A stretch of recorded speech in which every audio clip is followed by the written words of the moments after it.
Good morning and welcome back to Margin. This morning, I'm going to talk further about journey and my journey, the journey that I walk through and seeing the need for margin and ultimately helping others to build margin into their lives with seeing the need around us. So let's jump right into it.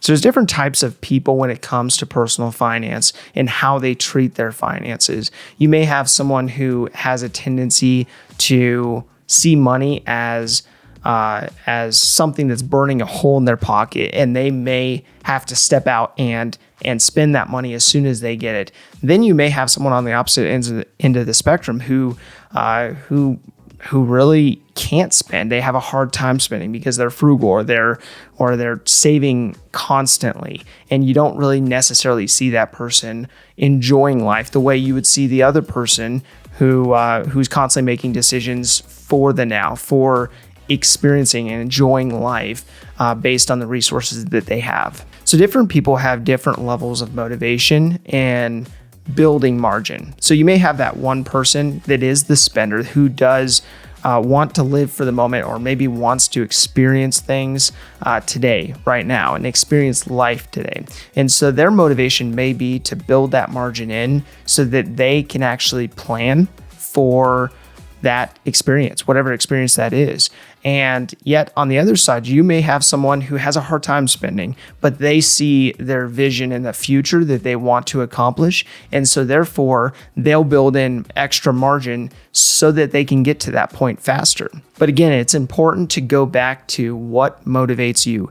It may have been seeing someone experience something related to money. Maybe it was living paycheck to paycheck. Maybe it was somebody who had a serious setback, and you want to be able to prepare to the best of your ability to not live that way. So maybe it is something like that, or maybe it's some other motivator outside of that. But it's important for you to realize what motivates you in particular. What motivates someone else may not motivate you. And the people that motivated you may not be a motivation point for someone else, nor the experiences. So the experiences that you've had may not ever be the experiences that someone else has. And so therefore you have to realize what motivates you in particular. And then from that point, use that as fuel. Propelling you forward as to the life you really want to live. So I've watched so many people build lifestyles based on what it would cost them to have that lifestyle on a monthly basis. So they're not looking at the big picture of ultimately what that interest being compounded against you is actually costing you. They're not necessarily looking at 5, 10, 15 years down the road and feeling the pressure of never paying off a car because of replacing that car every 2 years with a brand new one. They may not feel the pressure that comes when any kind of life decision needs to happen, like a spouse staying at home, or maybe there is an impact, an aspect of life where there's a layoff or something that changes in that person's financial world that then makes that lifestyle unaffordable and seemingly overnight. And so that is something that motivates me, is oftentimes I've seen so many people get into that rat race, get into that trap, find that they're making X amount per month, and then go allocate that to bills directly to a payment of some kind. And the difficult aspect of that is you see the fact that those decisions today prevent them from having options tomorrow. They're mortgaging their future, not allowing them to have those opportunities to step out of a job that may be unhealthy, or to reduce their hours, or to move to a new state, or to take on risk because they have mortgaged their future. So historically, I've been known as being frugal. Not cheap, but frugal. There's a difference. And I know that whether it's been in the corporate finance side, operations, finance, accounting, or it's been in my personal finances and my financial position, I have always viewed it from a standpoint of I'm just stewarding resources. And it's important for me on my end, with my convictions, to steward well. And so basically I've had this outlook where, much like I mentioned in previous episodes, that I enjoy the chase. I enjoy finding that deal and figuring out how to best use resources so that they are stretched as far as possible. So growing up, I would spend summers in Ohio with my grandparents, and after my granddad passed away, we would go up there and spend a summer with my grandma, and I learned a tremendous amount of my frugality from her and how she lived out her life. Now, my grandparents lived through the Great Depression, so they had a very unique approach and experience because of what they lived through. My grandma in particular, she had 13 siblings, huge family, and unfortunately they were very poor. And so she basically, during the Great Depression and the years following that, she learned all kinds of different tactics and approaches to managing finance from a standpoint of frugality. And so when I would go out there in the summers, I would constantly just kind of be watching her. I'd be watching her for what she did, how did she behave with money, and I learned a great deal. So I learned how to barter, I learned how to negotiate, and I learned how to not pay retail for things. And this experience with just seeing how she would handle money and really stretch a dollar impacted me to this day.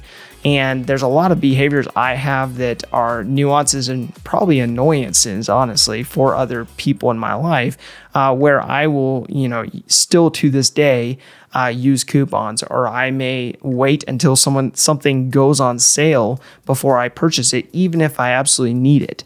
And so there's certain nuances that I gained from those experiences of just observing that have had a huge impact. So when you're thinking about the standpoint of the impact from the who, my grandma had a great impact on me in helping me to understand the value of a dollar. So from my grandma's standpoint, even though she was very frugal and I would say borderline cheap in a lot of aspects, there was a great deal of care that I believe she put into not only her finances and how she handled her finances, but also from the standpoint of people.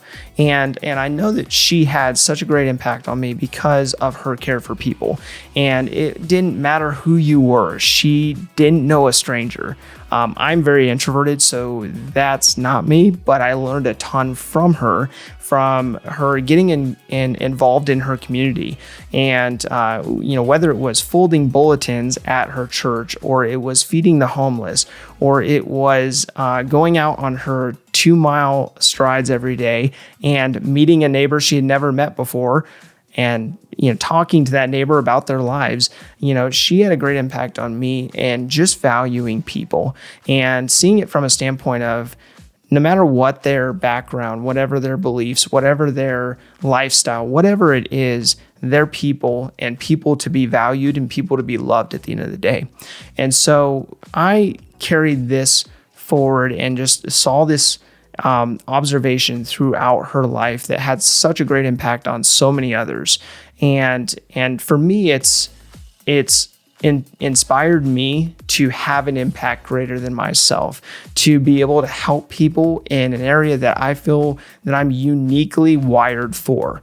And I believe this is finance. This is personal finance, and specifically helping people to build margin so that they can breathe, so that they can be involved in those things that they ultimately want to be involved in, and not have to do things with as short as life is that they don't want to do. So this is my inspiration. This has been an inspiration for my entire life. And today, even to this point, I have so many aspects that I can attribute back to those conversations that I do today, whether it's on the corporate finance side or it's the personal finance side. And I think that's the root of an inspiration. It should be something or someone who has inspired you to go beyond yourself, to become better than you could on your own. So my call to action today really comes down to who or what has inspired you to the point where they can become, or it can become, your why, your motivating factor, your reason to build margin into life.